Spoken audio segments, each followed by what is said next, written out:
असं वाटतं की हां. जेव्हाही आपण एखाद्या निवडणुकांना सामोरे जातो हं. तेव्हा बरेच इच्छुक असतात आणि त्या इच्छुकांमध्ये नाराजी वगैरे ह्या गोष्टी घडत असतात. ऑब्व्हियसली. आणि असं नसतं की त्या सर्वांमध्ये एकच व्यक्ती योग्य असते. हं. बरेच लोक योग्य असतात. म्हणजे करेक्ट. बऱ्याच वेळेला असं होतं की असं काही नसतं हं. की एकच व्यक्ती योग्य आहे, बाकीचे सगळे लोक म्हणजे त्या निवडणुकीसाठी अपात्र आहेत वगैरे, असं काही नसतं. हं. पण त्यामधून एक पक्ष नेतृत्वाला एखादा उमेदवार निवडावा लागतो. हं. आता किती काही केलं तरी या राष्ट्रवादी काँग्रेस पार्टीचा अंतर्गत प्रश्न आहे. पण मला असं वाटतं निवडणुकांच्या वेळेला काही गणितं असतात. त्या गणितांपैकी एक गणित मला इथे दिसतंय ते असं आहे की संजय काकडे माजी खासदार आहेत बरोबर. आणि त्यांनी पिंपरी चिंचवड निवडणुकांना मागे जेव्हा झाला होता तेव्हा तिकडे निवडणुकांमध्ये यश मिळवून द्यायला त्यांचं बऱ्यापैकी योगदान होतं. हं. तर त्यांना पक्षामध्ये घेऊन जर पक्षाची ताकद वाढणार असेल हं. तर त्याच्या अगेन्स्ट ऑफकोर्स आज त्यांनी जो काही प्रवेश केला ते काही नुसता प्रवेश करणार नाहीत ना, बार्गेनिंग होतं, त्यांना काहीतरी गिव्ह अँड टेक असतं सगळीकडे. हं. तर त्यांनी ही सीट मागून घेतली असेल आणि त्या प्रकारे त्यांना ती सीट मिळाली असेल. आणि आता तारेसाहेब जसं म्हणाले की टिंगरेंचं नाव त्या पोर्शेच्या प्रकरणामध्ये आहे, तर अशा वेळेला पक्षाची प्रतिमा वगैरे अशा गोष्टी सुद्धा जपाव्या लागतात. शेवटी मी काय म्हणतो की नाही, पण मला त्यातला जो बोलण्याचा भाजपाचा अँगल आहे त्याच्याशी तुम्ही सहमत आहात? नाही भाजप त्यांच्याशी युतीमध्ये आहे. आता भाजप तुम्हाला माहितीये, सर्वांनाच माहितीये की भाजप आणि राष्ट्रवादीमध्ये भाजपने सुद्धा दावा केला होता त्या जागेवर. हं.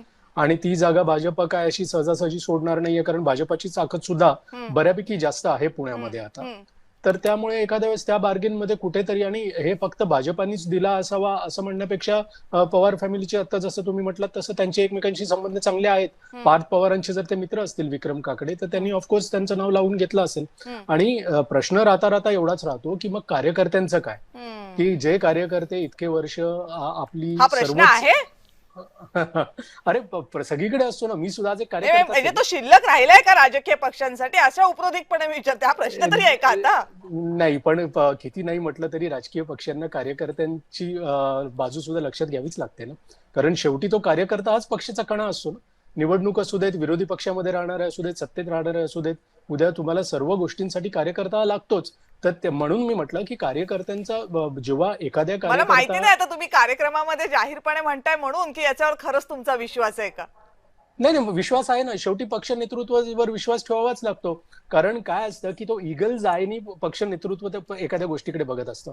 कार्यकर्ता खाली ग्राउंडवर त्याला असं वाटत असतं की मीच योग्य आहे, मला मिळायला हवी, मी इतके इतके वर्ष पक्षासाठी जे काही योगदान दिलंय किंवा जे काही मी पक्षाच्या वाटचालीमध्ये जे काही माझा सहभाग होता त्याचा मला न्याय कुठे ना कुठे म्हणजे निवडणुकीच्या स्वरूपात. महेशजी असं आहे की ती लिस्ट जर काढून बघितली आणि त्यातले नाराजांची लिस्ट जर काढून बघितली तर सगळे नेते आपापल्या पोरांची, सगळ्या सोयऱ्यांची, लाडक्यांची कशी सोय लावता येईल त्याच्यासाठी एवढे प्रयत्न करतायत.